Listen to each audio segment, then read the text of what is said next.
Yes we are live now. मैं audible clear सबको दिख रहा है?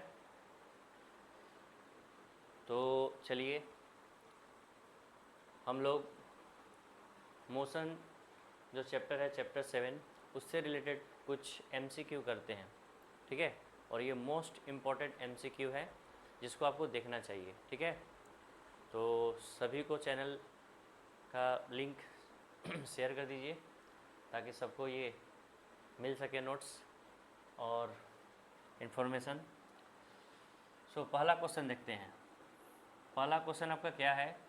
A particle is moving in a circular path of radius R, the displacement after half cycle would be. यानी कोई particle है वो आपका एक सर्कुलर पाथ पर क्या कर रहा है? मूव कर रहा है, ठीक है।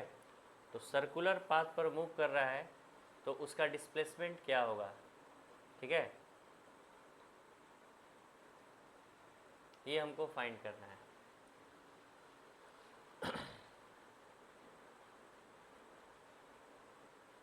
तो ये आपका क्वेश्चन है पहला, देखते जाइए। उसके बाद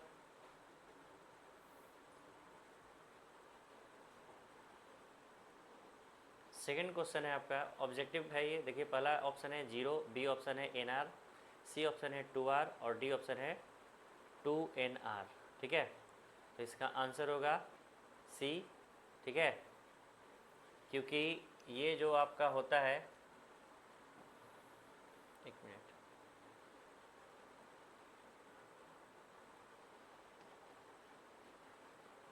ये एक सर्कुलर पाथ है, ठीक है।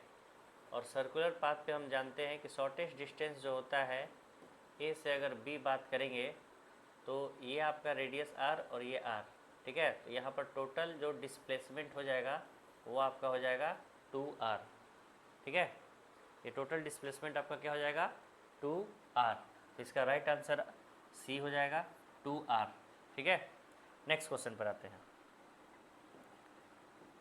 नेक्स्ट क्वेश्चन आपका है, यहाँ पर आंसर लिखा भी हुआ है। नेक्स्ट क्वेश्चन देखिए। A body is thrown vertically upward with a velocity u. The greatest height h to which it will rise is, ठीक है। तो इस क्वेश्चन का आंसर ऑप्शन दिया हुआ है। फर्स्ट ऑप्शन है आपका, एक मिनट, फर्स्ट ऑप्शन है आपका u/g, सेकेंड ऑप्शन है u²/2g, u सी ऑप्शन में है आपका u²/g और थर्ड ऑप्शन आपका है u/2g। तो देखिए इस क्वेश्चन को हम लोग सॉल्व कर सकते हैं, ठीक है। इस क्वेश्चन में क्या कर रहा है, इस क्वेश्चन में क्या बोला जा रहा है कि एक ऑब्जेक्ट को वर्टिकली अपवर्ड फेंकते हैं, ठीक है। तो ऊपर की ओर किसी भी ऑब्जेक्ट को अगर फेंका जाता है तो इनिशियल स्पीड रहेगा तभी आपका क्या होगा, किसी ऑब्जेक्ट को हम ऊपर की ओर फेंक सकते हैं। और एट हाईएस्ट पॉइंट वेलोसिटी जो होता है वो आपका क्या हो जाता है? 0 हो जाता है, ठीक है।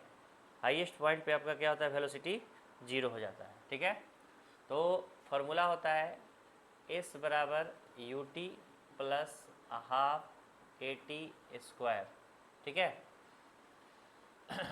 तो इसके अलावा भी होता है v² बराबर u² प्लस 2as, ठीक है।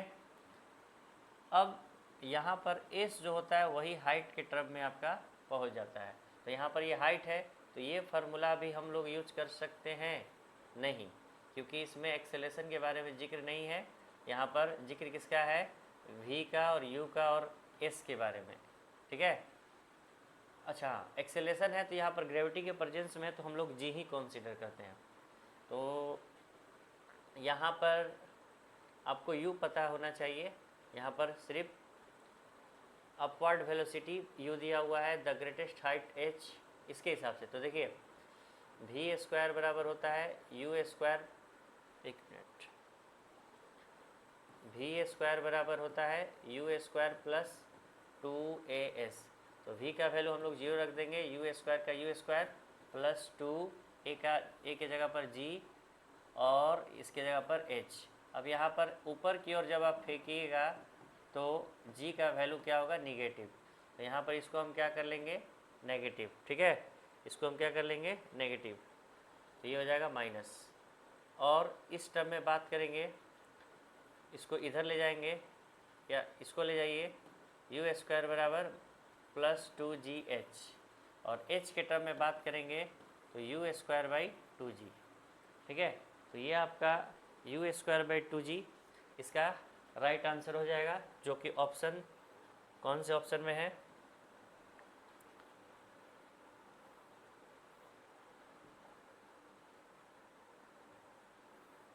एक मिनट।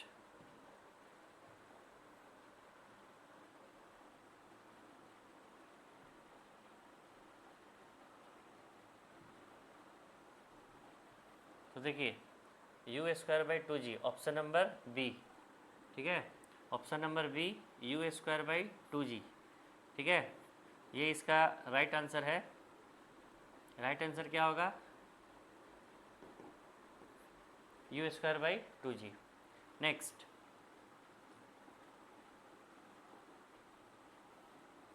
क्वेश्चन है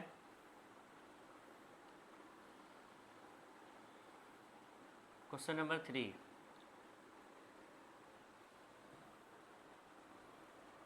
क्वेश्चन नंबर 3 जो है, the numerical ratio of displacement and distance for a moving object is. ठीक है, तो आज ये आपका आज का तीसरा क्वेश्चन था। ठीक है, आज का ये तीसरा क्वेश्चन है। ठीक है, तो रेशियो क्या होता है, पहला क्या पूछा है, डिस्प्लेसमेंट और दूसरा डिस्टेंस। ठीक है, तो डिस्प्लेसमेंट को s द्वारा रिप्रेजेंट करते हैं और डिस्टेंस को हम d द्वारा रिप्रेजेंट करते हैं।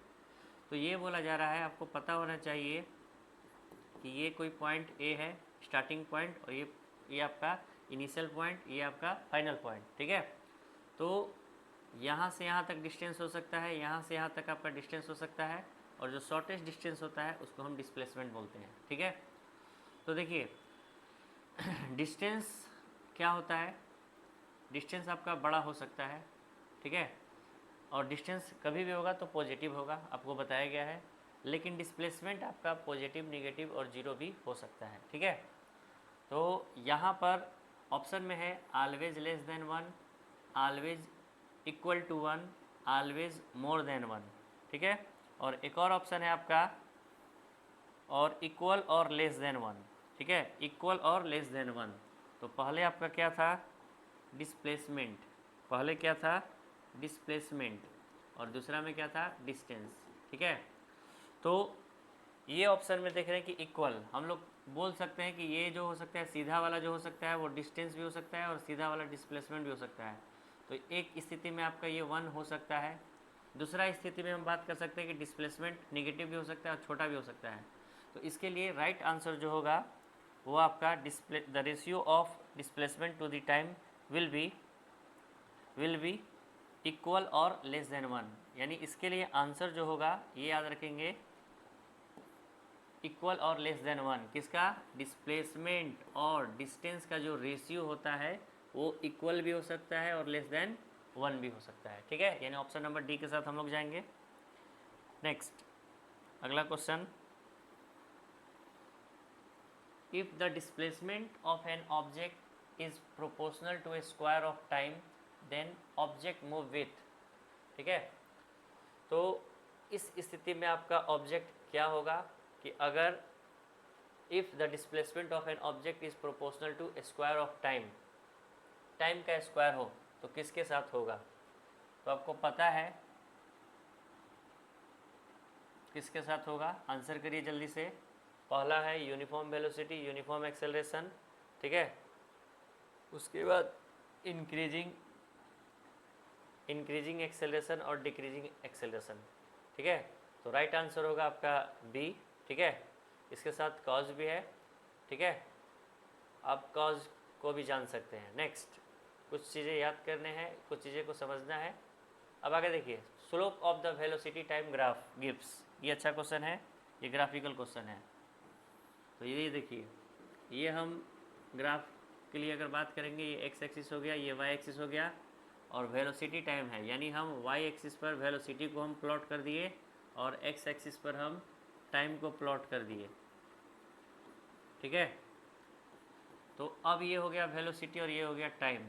अब क्वेश्चन क्या बोल रहा है, वेलोसिटी टाइम ग्राफ गिव्स, यानी आप ये समझिए कि ये हो गया वेलोसिटी और ये हो गया टाइम। तो वेलोसिटी टाइम ग्राफ जो है, ठीक है, ये आपका, और स्लोप मीन्स आप समझेंगे टेन थीटा, और v बाई टी किसको रिप्रेजेंट करता है, तो आपका एक्सेलरेशन को, किसको, एक्सेलरेशन को। तो आंसर हो जाएगा आपका सी। आंसर क्या हो जाएगा आपका सी। नेक्स्ट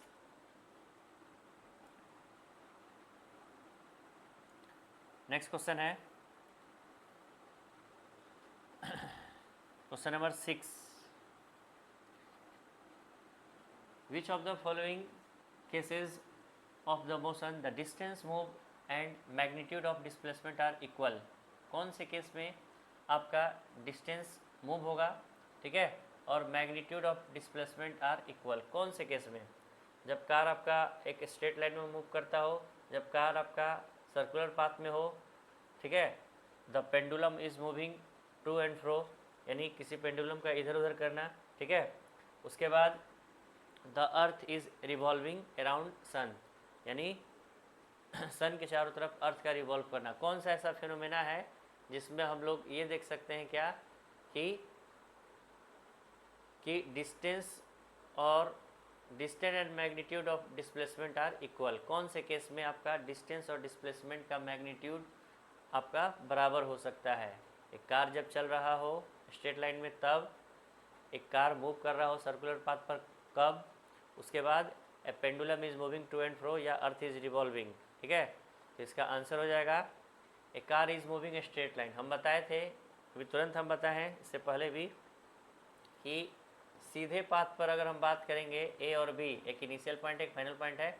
अब यहाँ पर ये डिस्टेंस भी कंसीडर किया जा सकता है और यहाँ पर डिस्प्लेसमेंट भी। तो एक ऐसा केस है जिसमें आपका डिस्टेंस और डिस्प्लेसमेंट का मैग्नीट्यूड दोनों सेम हो सकता है, ठीक है। Next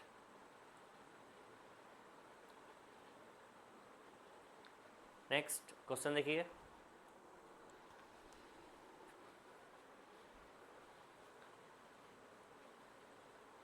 a body of mass 10 kg moving along a straight line with a uniform speed 5 meter per second, ठीक है, and external force acting on it is कितना होगा, 10 kg मास है और ये वेलोसिटी है, ठीक है, यूनिफॉर्म वेलोसिटी से। तो यूनिफॉर्म वेलोसिटी सुनकर आपको क्या मन में लग रहा है, change in velocity with respect to time या the rate of change of velocity. तो यहाँ पर यूनिफॉर्म है, यूनिफॉर्म मीन्स वेलोसिटी चेंज नहीं हो रहा है, जो पहले था वो अभी भी है, इनिशियल फाइनल सेम है। इसका मतलब वेलोसिटी बाई टाइम होता है, change in velocity by time. तो चेंज ही नहीं हुआ तो चेंज हो गया 0 बाई टी। एक्सेलेरेशन क्या हो जाएगा 0, एक्सेलेरेशन 0, तो एफ बराबर क्या होता है एम ए, ठीक है। तो m इंटू 0 बराबर 0, यानी इसके लिए आंसर हो जाएगा आपका 0। कोई दिक्कत। नेक्स्ट क्वेश्चन है आपका, और मोस्ट इम्पॉर्टेंट क्वेश्चन है, इसको हमने क्लास में भी कराया है और ये एनसीईआरटी का भी क्वेश्चन है, ठीक है, फेवरेट क्वेश्चन है ये आप लोगों का। तो इस क्वेश्चन में क्या दिया हुआ है, ए साइक्लिस्ट है, ये यहाँ पर यहाँ टी लिखा हुआ है, इसको साइक्लिस्ट करेंगे। A cyclist goes on round a circular touch of a diameter 105 metre, यानी यहाँ पर डायमीटर निकालना है, सॉरी रेडियस निकालना है, तो क्या करेंगे डायमीटर बाई 2, रेडियस के लिए काम करते हैं। तो ये हो जाएगा 105/2 और टाइम को चेंज कर लीजिए, टाइम कितना है 5 मिनट, तो चेंज करेंगे तो ये सेकंड में कितना हो जाएगा 60 × 5 यानी 300 सेकेंड, ठीक है। टोटल टाइम ये आपका ये हो गया। अब हमको क्या चाहिए, क्या पूछा है, कैलकुलेट स्पीड। तो v बराबर हम लोग जानते हैं क्या होता है डिस्टेंस बाय टाइम, क्योंकि ये सिर्फ और सिर्फ आपसे क्या पूछा है स्पीड। स्पीड का फॉर्मूला होता है डिस्टेंस पर यूनिट टाइम। तो डिस्टेंस आपका कितना हो जाएगा, सर्कुलर पाथ पे अगर बात करते हैं तो ये डिस्टेंस कितना हो जाएगा, तो ये डिस्टेंस हो जाएगा 2πr सर्कमफ्रेंस के अलॉन्ग, तो 2πr/t। तो 2πr का वैल्यू हमको पता है 105/2, ठीक है। और उसके बाद टाइम हो गया आपका 300 और 2π रख दिया हम, और यहाँ पर पाई का वैल्यू जो होगा वो 22/7 रखेंगे हम लोग, ठीक है। तो 2 से 2 कैंसिल आउट, ठीक है। ये आपका 105 15 टाइम्स हो जाएगा, तो ओवरऑल आपका आ जाएगा 22 है तो 330/300। इसको हम लोग सॉल्व करेंगे तो 1.1 मीटर पर सेकेंड आ जाएगा, यानी ऑप्शन नंबर ए, सॉरी किसमें है, option number B 1.1 metre per second, ठीक है। कोई दिक्कत? नेक्स्ट क्वेश्चन है आपका, two people push a car for a 3 second with a combine of net force 200, ठीक है। अब the impulse provided to the car is, ठीक है। ये क्वेश्चन है, देख लीजिए जल्दी से। एक क्वेश्चन आपके लिए होमवर्क रहेगा, एक और क्वेश्चन है आपके लिए। ये क्वेश्चन जो है आपके लिए, ये है आपका एक्सपीरियंस बेस्ड, कि आपको ये सेशन कैसा लगा। आपको ये 5-6 क्वेश्चन, मतलब टोटल मिला जुला कर 9-10 क्वेश्चन आपको दिया गया। ये क्वेश्चन आपको, मतलब ये सेशन आपको कैसा लगा, ये आपको कमेंट करना है, ठीक है। अगर आप कमेंट करेंगे और मोटिवेट करेंगे तो नेक्स्ट वीडियो आपके लिए ज़रूर बनेगा। और ये फ़िलहाल क्लास 9th के लिए स्पेशल बनाया गया है। चलिए, so thank you very much. Channel को जल्द से जल्द लाइक और सब्सक्राइब कर दें और अपने सारे दोस्तों को इस चैनल के बारे में बताएं। Thank you.